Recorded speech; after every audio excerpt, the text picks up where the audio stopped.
I was going through some rough times, and, you know, I mean, I made the wrong choices.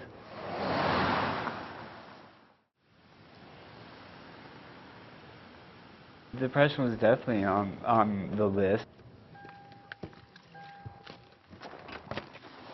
I would lie if I say that I didn't dwell on that night.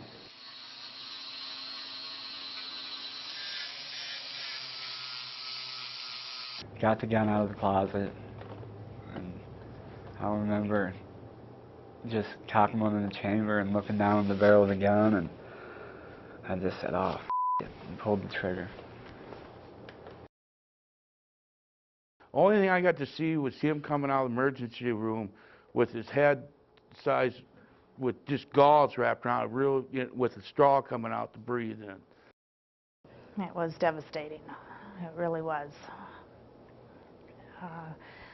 A miracle at the same time because he survived, and life-changing for sure.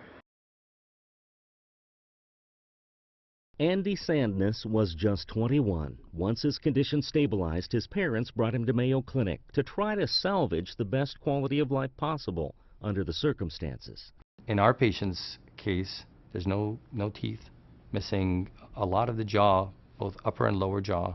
So we had multiple surgeries to restore his face to a acceptable level.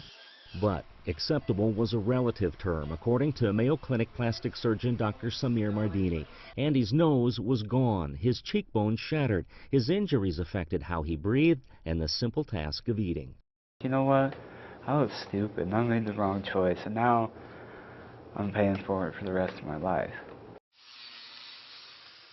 Always a hard worker, Andy threw himself into staying busy. In Wyoming's oil industry, he says, if you prove yourself in the field or the shop, folks don't judge. So Andy's work buddies and friends still saw him as one of the guys. You don't even look at his face anymore, do you? Just look at the eyes, you look at that soul, you know, he's got a good one. And Lodge owners Twyla and Larry Napolitano have known Andy since he was a boy.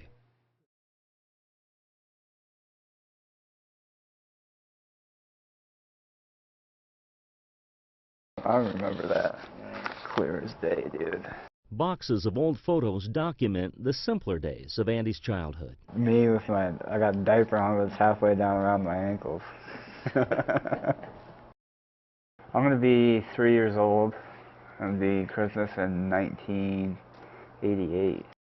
This is me prom, right before prom. That's my mom, and that's in our house in Newcastle. He could get straight A's and never bring a book home.